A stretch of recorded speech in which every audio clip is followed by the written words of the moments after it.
Frank suggested I go home, take it easy, and he would send for me when he knew more. Later that afternoon, one of the regulars called Slick, because of his pool skills, dropped by, saying there would be no services for Eddie because he was to be cremated. The next day, Frank told me he was holding backup monies for Eddie, which were now mine. He said Eddie had given these instructions in case anything ever happened to him.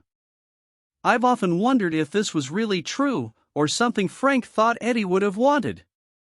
I thanked him and asked him if he would put it with what he was already holding for me. These were days when regular banks couldn't be trusted to stay open, so Frank had a large built-in vault where he allowed special clients and friends to leave signed personals for safekeeping. He also knew my home situation and had been looking after my funds soon after I started working for him. Eddie's death affected me profoundly and was the deciding factor that made me realize a change was in order. Having been on the streets for over half my life, and at 14 was tired and burned out. There was very little I didn't know, understand, or hadn't seen. I knew and dealt with killers, thieves, robbers, pimps, whores, bootleggers, hustlers, gamblers, bums, and a mixed bag of so-called nice people. I had organized groups of white and black kids into nefarious operations. Some were really laughable, but all were money makers. To give you an idea, I'll describe a few. There were hundreds of factories and plants vacant in every city in the country during the Depression, and St. Louis was no exception. Knowing there was money in these old buildings, I contacted Joe Marcello, an Italian kid who could drive, and made him a proposition.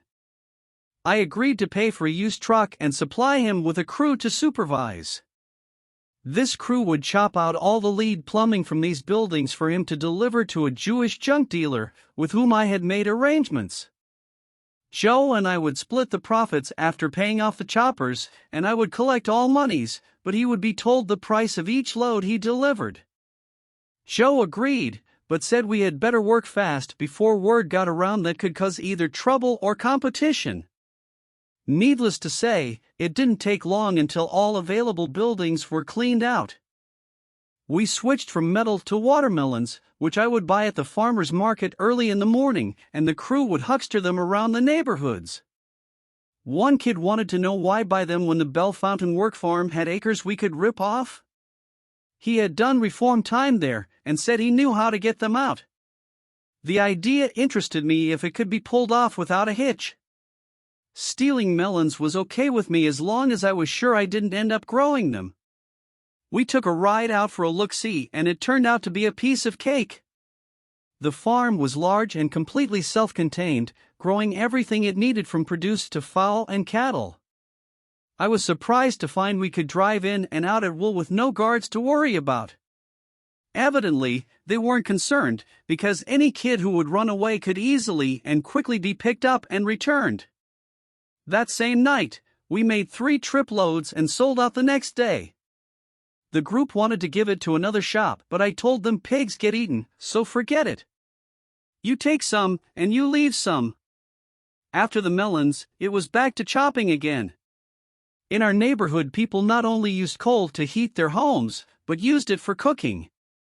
This meant there was a steady market for kindling wood to ignite it, so I sent the group to gutting out all the vacant buildings. Our wood business lasted a number of months before the supply started to dwindle. When this happened, there was hardly a vacant building of any description within miles left with floors, doors, shelves, or anything else made of wood. When the choppers finished with them, they were just a big cavity from basement to roof. This created a funny incident that put us completely and quickly out of the kindling business. I had turned all management over to Joe, and he and the group chopped up a bunch of old wooden outhouses. It is not necessary to describe the foul odor that emanated when this permeated wood started to burn. Suffice to say, it caused our customers to abandon their homes quickly and think unkindly about our product. There were many side scams too numerous to mention, and many of the local gangs and I did business for various reasons, but the important ones were money and survival. My outfit was kept busy creating a consistent cash flow, which was sometimes good, and other times not, but there was always something moving. The locals specialized mostly in hard crime, ripping off stores, warehouses, people, etc., so they had dry spells between deals.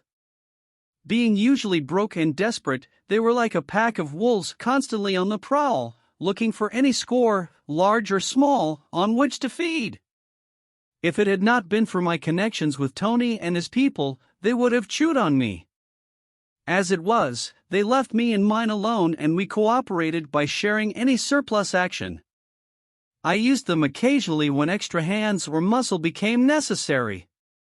A few times, when they were on a big score, they contacted me to move the merchandise for them. If we struck an agreement on price, I would assume the responsibility for payment once I had possession. Looking back to those times and considering the hard economic conditions, I'm surprised at how honest people were with each other. Misery likes company.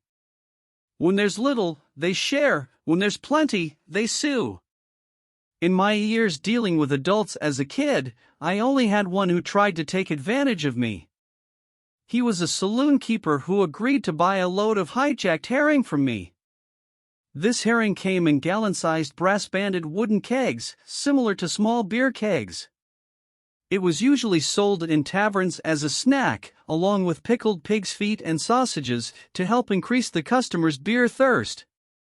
After Joe made the delivery, I stopped by for the payoff. The saloon keeper told me, with a laugh, to forget it. I reminded him we had a deal and I wanted my money without trouble. He said I was a snot-nosed kid who was still wet behind the ears, and had a lot to learn, and if I didn't get my ass out of there fast, he would start teaching me. I left quietly and went straight to Tony and told him what had happened to me. He told me not to worry about it because he would send someone around to talk to the man. He was sure he'd have my money for me the following day. I told him I would prefer to collect it personally, if it was all right with him. The next day, Tony told me to go and pick up my money. When I entered the saloon, the man immediately told me there was a slight misunderstanding and handed me a package of money, which I proceeded to unwrap, and started to count slowly. The $300 was there for the 300 kegs delivered, but I advised him there were 25 additional kegs for which he still owed me $25. He started to argue, but shut up quickly when I handed him back the package and headed for the door.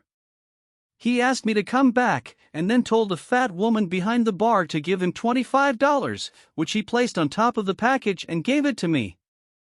Thanking him, I walked out and headed back to Tony's. When I saw Tony, I told him I had no further trouble with the man, and then handed him the $25. He asked me if it was mine and, shaking his head in the negative, he put it in his pocket. The only person to ever rip me off was not an outsider, but Bone, my stepfather. This incident happened shortly after Frank Arata began serving as my banker. One day I discovered my property was missing from the second-floor bathroom. It was not a large amount, so I wasn't too concerned, except for finding who took it. Well, I didn't have to wonder long, for one look at the smirk on Bond's face solved the mystery. If it had not been for my mother's interest in him, I would have made arrangements to have the smirk removed, along with the rest of him. This was probably the only luck he ever had, but even that was just a 10-year stay he was granted.